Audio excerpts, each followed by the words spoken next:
Howdy howdy. Welcome to today's episode of Man, We're Too Old for This on the Nerd Turtle Network. With us today, The Toddfather. The experience that some call Jason. and the token shake-up, Tarky. Our genuine friend, CDL113, is once again battling with his own demons within his body, unfortunately. Made it sound like a drug habit. I know, which is why I had to... He's having surgery today. Yeah. So, get well soon. Yeah. Our hearts go out to your cold metal body. That's true. He's a faithful droid. Yep, that we never remember the name of. But anyway, I'd like to kick the show off by congratulating a horror film that came out recently by a little title named Us. Had an amazing box office opening weekend. I believe it was 29 mil. Did for the weekend did 70.1. Yeah. Oh, sorry, I think opening day was 29. Yeah. Opening The day opening was 29. weekend was, yeah. Which has put it at the top of the list for the opening weekend for an original film. So not an adaptation of anything else, just something that just came out as a film. Or a sequel, Or a sequel. Which means it has beaten Avatar in that. And it's I want to say it's the highest ranked film for a film with a black female lead, too. It took that one, too. Because, Lupita's the star of that thing. Yeah. I was just sitting here thinking, how much competition would it have? That's even close to that level, to the level it made. Yeah. Like I said, that's... But it broke a record. Oh, yeah. I don't know what the number one was before that, truthfully. But now there's a record that's respectably high. Yeah, $70 million ain't nothing to sneeze at. No. Mm-mm. But the reason I'm hosting today, as I'm neglecting my duties wildly, is because I had two big questions from my two special boys. That sounded mega creepy. You did. Yeah, Carry it on. sounded weird as shit. Thank you. Like Thank you. Catholic priest creepy. But okay. First question is about one of Todd's favorite things, the Black Panther movie. Oh, you didn't go with Jason first? I thought Jason. Oh, I'm sorry, would you like me to go with Jason Yeah, first? go with Jason first. Alright, I'll go with Jason first. I think his will be longer. Yeah, because the question about Black Panther would probably be a yes or no. Yeah. Probably quick. Yeah. But it's to help me because I'm uneducated. But we'll go back to my other question about thing I'm uneducated about with Jason. So you've played some Dungeons & Dragons. A little bit. For a little while. You've played multiple different versions Mm-hmm. throughout your years of life. I have probably been playing for decades now. Yeah, but I didn't want to, call you out. Oh, okay. He won't call you old on this show that says you're old. No need to double down on it. And KFC don't even do that anymore. I couldn't drive when they did. I missed that. I wanted to have one anyway. But I've always had a question because I've played 3.5 and a little bit of 5th edition. I skipped over 4th for some reason. It sucked, that's why. A lot of people skipped over it. The company lost massive market shares over 4th edition. Which is why 5th edition came out so soon. It didn't come out super soon. Oh, okay. It wasn't a big. But it was a speed little up. bit earlier than usual, yeah. Okay. 4th edition didn't quite have as many expansions before 5th edition came out. Yeah. Alright. Well, the thing is, going from 3.5 to 5, I noticed, there's a slight drop in how many things I had to stat up and how much math I had to do for everything. It became slightly more light in rules. And as someone who's never played, original, advanced, 2nd edition, all that, I've been told horror stories about all the kinds of crazy math you had to do for those. Mm-hmm. And I'm since you've played multiple, I was wondering if it has been a kind of just a traditional thing of it slowly downgrading how much. When you go back to the original version, or as close to the original version as I've ever played, which was a box set called Basic Dungeons & Dragons, which was essentially a reprint of the original. I don't know if they tweaked the rules or, or what was to it. Going from that one to Advanced Dungeons & Dragons 2nd Edition, which is the first version that I actually played, you had a step up in complexity Because in that original version, you did not have character classes and character races. You just had your class. So if you were an elf, that was a class. If you were a dwarf, that was a class. You know, the elves were basically your... Ranger? They were they were a combination spellcaster fighter. Oh, okay. Where the dwarves were a fighter with some special abilities dealing with being underground and whatnot. It was much more focused on kind of the generics of a fantasy setting as far as characters. Yeah. Kind of like all elves are this, all dwarves are this. Essentially. So when they went to advanced, that's when they broke the races and classes apart. Which, to be fair, when you put advanced in front of the title, it being more complex it comes with the territory. And I forget exactly what the changes were going from first to second. I've never played first edition advanced, though I had some of the books. But I know they changed up the number of races, and I know in the second edition they brought in something called Thaco, which it stood for to hit armor class 0. And what that wasn't really a change in the rules as for how you hit somebody, so much as it was a shortcut to make it easier to figure. You know, you're doing the same math, but by having the Thaco figure, you could up or down it from there real easy. Whereas in the previous version, you had basically a chart, a little graph you consulted to see what would hit or what would not. They basically went from you having a big graph to a slide rule. Basically, but it was something you could do mental real easy. You know, this -7 hits Thaco. Yeah, basically. Okay. But so going from there, another complication there was certain races could only reach a certain levels in certain classes. Oh. You know, humans had unlimited potential in everything. Okay. Where elves, I think mages maxed out at level 9. Or they may have been a little bit higher. Maybe somebody else that maxed out at 9. I forget. Some races could not be certain classes. I don't think you could have dwarven mages. You know, I'd have to go look to remember the specifics. But there were limitations based on your character and race. Or class and race. Some of that may have gone away or gotten toned down in the second edition. But you also lost like half orcs. Those were no longer a playable race in the second edition. They brought them back in third. Third simplified a lot of things. The biggest thing being, if you had a plus to something, you added that number. In all the previous editions, pluses were subtracted. Which made the math not harder, but just harder to look at. Less intuitive. Yeah. It was easier to get confused. There's a higher learning curve on it. Which makes it seem more difficult, so less likely to get into it. And one thing you had going from first to second in AD&D was proficiency. They added proficiencies. Which was them kind of going, you know, all these other games that have come out have like skills for their characters. So proficiencies kind of covered that, but it wasn't really something you rolled. You either kind of knew it or didn't know it.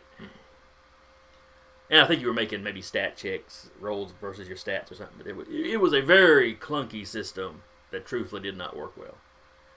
But it didn't have as much competition as you would have today. Right. You had some, but D&D was so well established, it was the one that you could find anywhere. Yeah. You know, anywhere that was going to have any kind of RPG was going to have D&D stuff. It was the one that had commercials and comic books. Mm-hmm. As opposed to RuneQuest, which was a better system in some ways. You know, it handled a lot of stuff better. And the system is still around. Call of Cthulhu is a popular game that still uses essentially the RuneQuest system. Or I think they call the system Chaosium Basic Role-Playing. Because it was the Chaosium company that did it. But yeah, by the time you got to second edition, by the time you got in where I was playing, D&D was coasting on its previous success. It was super clunky compared to a lot of systems. It had an untold buttload of books, which isn't bad, except so many of them brought in new optional rules. It got, due to the fact of so many expansions, so much new content that may have kind of bent old or slapped on top, it built a monument of things you had to run through to make sure everything worked. And not all the play balance was not always good. I was sick to death and had basically sworn off running it by the time 3.0 would come out. And like I said, 3.0 greatly simplified things. You had one big thing in it was you had just the basic mechanic. You rolled the d20 and you added a number, trying to reach a difficulty class, or if it was combat, an armor class. But those two things were essentially the same thing. You had a number you had to hit, you rolled your dice, and you added what you added to it. And if it was a skill, you added your skill ranks plus your stat bonus. If it was combat, it was your stat bonus plus your base attack bonus, which varied depending on your class. But this one introduced the roll a 20, add to it, you either succeed or you fail. Right. And that's essentially how there's more things that add to it for oddball things like wrestling or whatnot. But that was a basic mechanic that handled everything. Your saves worked that way. Where before, with your stats, you had all this archaic stuff you had to figure out that went down next to it. Your save versus death, and I forget it. There was 50, 11 something on each stat. It cut down on the book work a lot. Which also made it more applicable to a wider audience. Yeah, because you could get younger people to play it now. And they did the open gaming license on it, so anybody could do compatible games, which really caused the gaming industry to kind of be revitalized, because you get all kinds of small publishers now that could take it and run with it. Yeah, I mean, here's our story. It runs on D&D. Right. And sometimes it was just sometimes it was just, here's our setting, or here's our add-ons for D&D. And then sometimes here's our separate rule system. You had one called Spycraft that was modern day action movie kind of things. You had they also did the Stargate game. Steve Kennison over with Green Ronin Publishing took it and heavily altered certain things and did Mutants and Masterminds, which is a superhero game that has been running for years. Now they're in their third edition now. Now the one that felt like they had rushed it was 3.5. Rushed it in as far as 3 hadn't been out all that long, because AD&D second edition had been around forever. And it was, well, just thinking about it from the standpoint of open gaming license, they may have rushed because people were making really nice games off their system, and they went, oh, we need to make sure we're still the stable top dog. Throw something out here.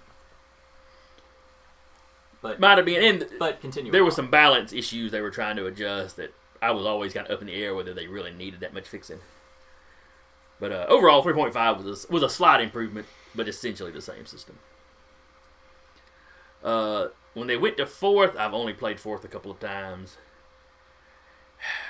They tried to simplify it, and they dumbed it down to the point that everybody was sitting there going, it feels like they tried to make a computer MMO into a board game. And I won't say nobody liked it, but sales fell through the floor, and a company called Paizo that had been doing a setting called Pathfinder, just using the 3.5 rules, they basically looked around and went, nobody likes this current version of D&D. Everybody still wants to play 3.5. So they took 3.5, did a little tweaking. A little bit of cleanup. And did just the game Pathfinder. Or some people would refer to it as 3.75. And it took, everything you liked about 3.5 was still in there. But things like combat maneuvers, each of them in 3.5 had all worked if you're trying to trip somebody or grapple somebody. They had worked similarly, but it was slightly different rules for each of them. Paizo just came up with the combat maneuver defense and combat maneuver check. I forget what it was called. It was two more little stats that went down there, but it was but this was the number you rolled to try to pull the maneuver out, and that was your defense against it, and everybody had one. And then, like I said, I haven't played much 4th. And then 5th edition came along. And I don't know if it simplified things more than 4th, or it was just as simple, but it was the look and feel and the style of play felt like classic D&D while being, for people like me, super simple. I quickly swore off ever running Pathfinder again because 5th edition was just so much easier to run. If you were the guy having to come up with everything. Now, to play it, I can play 5th or Pathfinder. I don't really have a preference there. And that's what they were trying. They were trying to make 5th edition an entry-level game. Here's a good game to introduce people to the hobby, period. And they really succeeded at that. I think they're the top dog again. I think they've overtaken Pathfinder. Because Pathfinder, during the 4th edition era, Pathfinder had been kicking their ass. So to answer your question, once you get past the AD&Ds, yes, they've been getting simpler and easier to do, kind of with each edition. But they're still fun. You still enjoy them. Yeah, 5th edition has simplified things without making it feel like you don't have as many options. They have never dumbed it down to the point where you feel like you are a child should be playing this instead of you or something like that. Maybe 4th edition, but yeah. But let's back it up.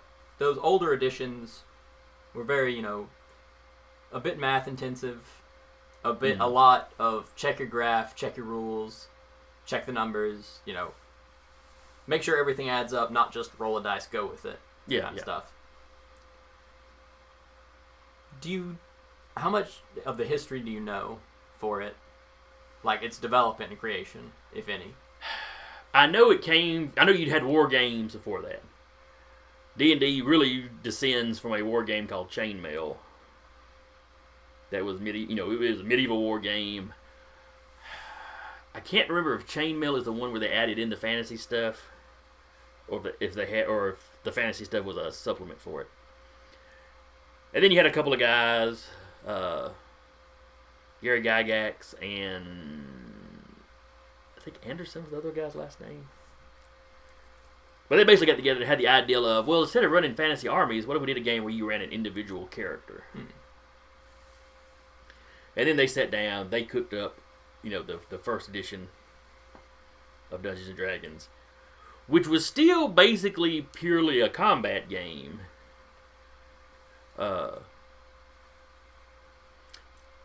You could roleplay with it. There were storylines and some of the role-playing, but there were no real rules, mechanics for role-playing anything.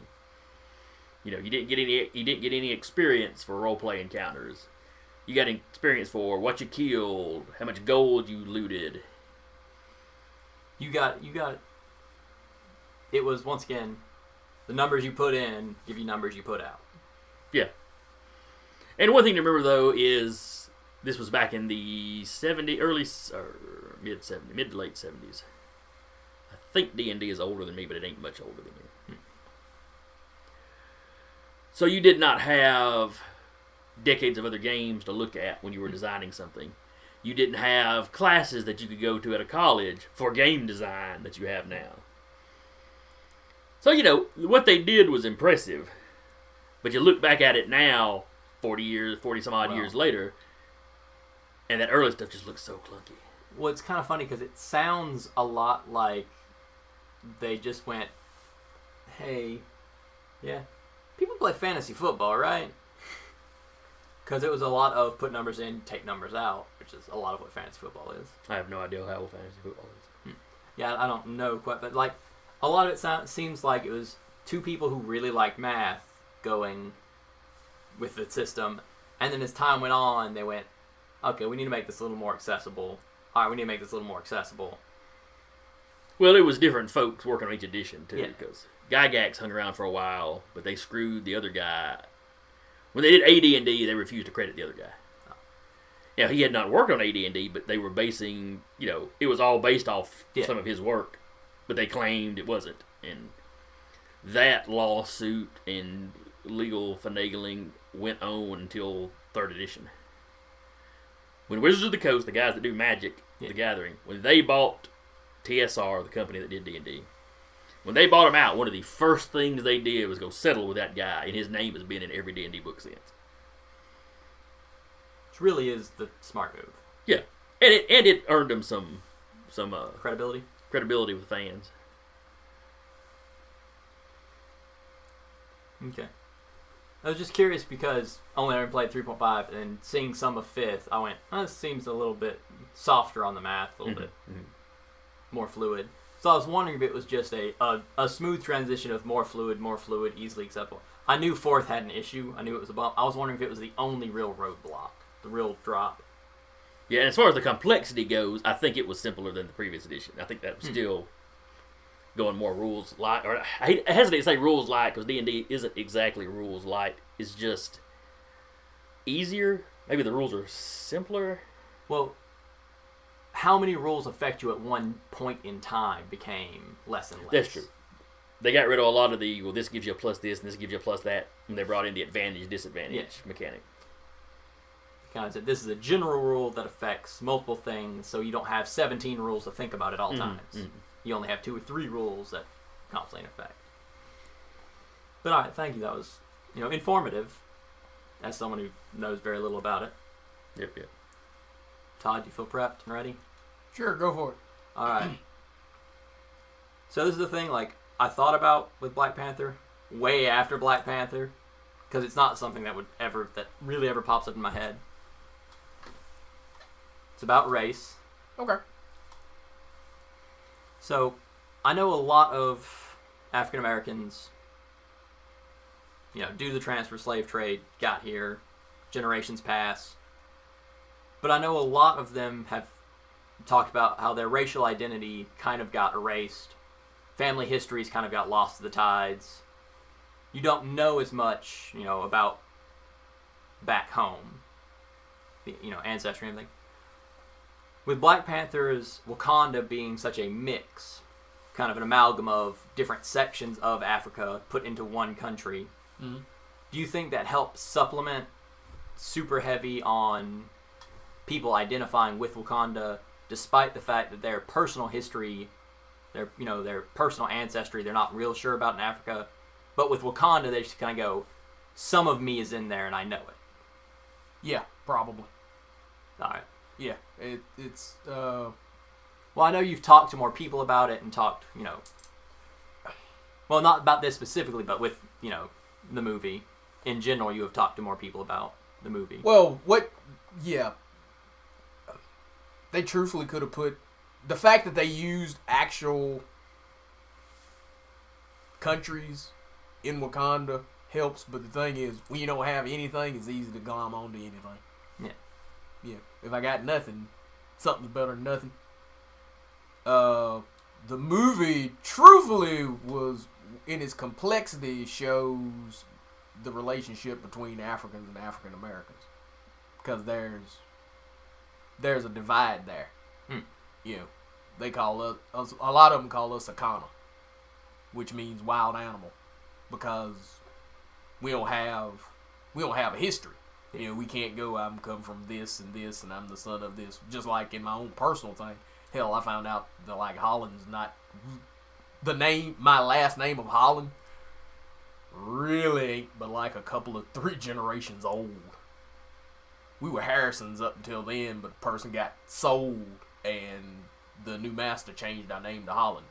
It doesn't go past, hell, was it my great-grandfather? I'm literally the third generation of them. So, when you come from shifting sand, that's kind of a thing. Now, one thing that the movie did show is adversity strengthens. Because while we may not have a history that we can really fall back on. Growing up in hell makes you tough. And you see that in Killmonger.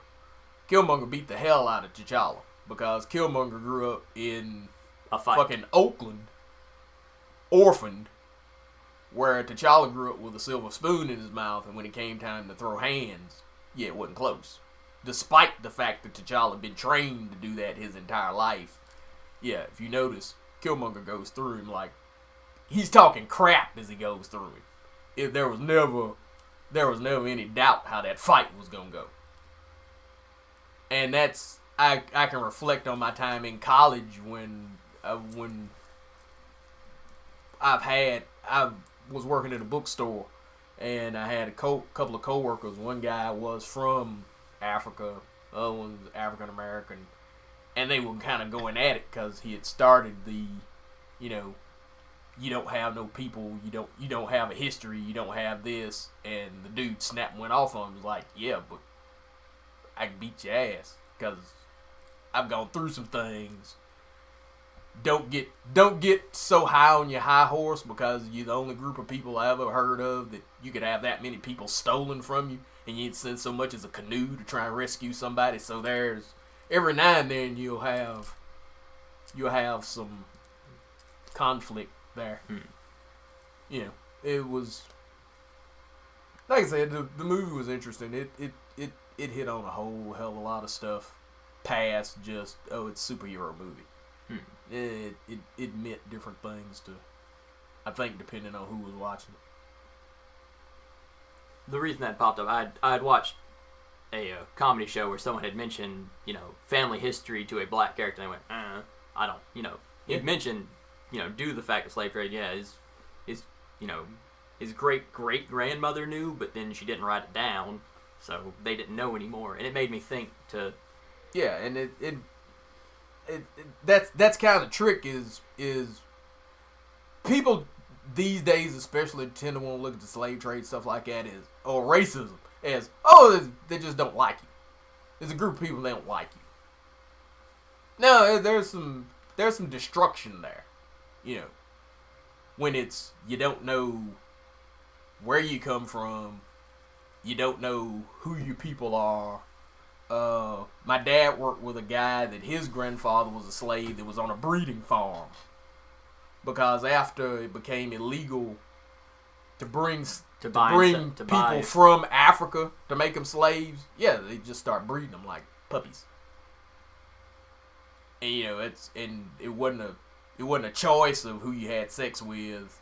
This guy in particular, his grandfather had the whip marks on his back where they brought him a girl that was obviously too young, and they tried to act like they did it, and he got caught. But yeah, you know, you have things where your family history tends to run into a brick wall pretty damn quick. I got pictures on my mom's side of a lady that, you know, was slavery. And another thing is, people want to act like slavery was 1,000,000 years ago. Nah, it ended in 1865. My youngest grandmother was born in 1919. It ain't that far away. It just simply is not that far away. Like I said, my last name is different, but I'm only the third one to carry. I'm only the third generation to carry it.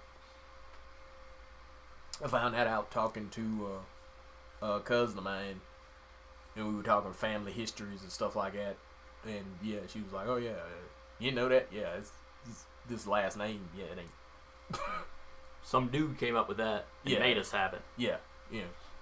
And like I said, it was actually back far enough to hell she could tell us what it was before. And let's be honest, that ain't the last name either. I don't know how long that one. I don't know how long the family carried that one, truthfully. Because that's just something I can't even really imagine it, just based because such a thing is never, the thought never occurred to me until, you know, I saw someone else mention it. But yeah, it's also why you don't see a hell of a lot of black people in time travel shit. Yeah, it's a concern. It's a, you know. That was one thing I did like in Doctor Who when they had Martha. Yeah. They did a little something with Doctor Who, and then that NBC show Timeless, the guy was kind of, he addressed it. It was like, yeah, there's some places I ain't going. You know, as opposed to the Legend of Tomorrow thing where they go back in the 50s and, you know, the black guy's dating a white girl, and it was like, what the, yeah, right. Oh yeah, go off with the white girl by yourself for a date. What's the worst thing that could happen? Hey, what city are we That in? was our joke the first season, was how often they left him in places Yeah. where he should be getting lynched, historically speaking. Yeah. Hey, where are we at? Oh, it's Tallapoosa. Hey, no, I'm going to stay inside the time machine. Yeah. Well, hell, But they did that, it was like in the Captain America movie where they just chose to ignore it. yeah. Isn't that a black member of Hydra? Yeah. Isn't Hydra basically neo-Nazis? Yeah. Okay, just checking. Help is help. Frankly, that's what they called them. Hey, how better to act like we're not Nazis than to have black members? Oh no, clearly I cannot be a Nazi or a white supremacist because I have a black friend. Because Number 41, come here. that counts. He's not my 41st black friend. That's way too many. Oh, hell. But No. Let's not go crazy. No, he just doesn't have a name. We gave him a number. You know, it's like the opposite of Finn in Star Wars. He started off with a number, and then some white dude just gave him a name. Yep. Which was my father's thing, yeah, when he finally saw that. He glommed onto that part immediately. Yeah. What in the hell was this? They named him like a damn slave or dog or something. Yeah, pretty much. don't worry, that's not the only stereotypically racist thing that's going to happen to him in this film. Don't Or the worry, series of films. Don't worry, it gets better. Not better, I mean worse, because he's a janitor. Yeah. And he runs away from everything. He was cowardly. He was a Except when his janitor. white girl is threatened. Yeah. Loves him some white women, though. Black kryptonite. But alright, I'm going to go ahead and cut it there before something odd happens. And those two questions actually got, The whole damn show. yeah, it was more out of it than I thought I'd get. And, you know, I got information and sad. I'm very empathetic and, like, there's nothing I can do about what happened, and it makes me sad. This has been, man, we're too old for this on the Nerd Eternal Network. We've also transferred to YouTube. Please like and subscribe. Please. Look at you begging. Like and subscribe because the damn show is cool, damn it. Can I have I've more seen- likes, please? I've seen some of the things that you like. They suck. They do. There's some weird stuff on there. some of that There's stuff. some weird stuff on there that has a lot of likes Yeah, and it's, views. It's like, it's got a hell of a lot of subscribers, and you sit there looking. Alright, calm down. Like sucks. sorry, we're old. We can Let's lie. not, Is what we yeah, do. yeah. But let's not start starting fights for no reason. Despite the fact that it gets you more views. Ooh, we can start a beef. Hell yeah. Yeah, but beef with who? Yeah, I don't know. Because that's the thing is, I I kind of watch the Linus Tech Tip guys a lot. I think we could take most of them in a fight. But there's like 24 of them, so we'd have to go in there ninja style, one at a time. Danny's got a bad kidney. I don't think he could take a punch. Yeah. Oh, it might help him out in the long run, though. Break it up. It'd disable him right there, but maybe to shake that sucker loose. Anyway, it's been us. Talk to you later.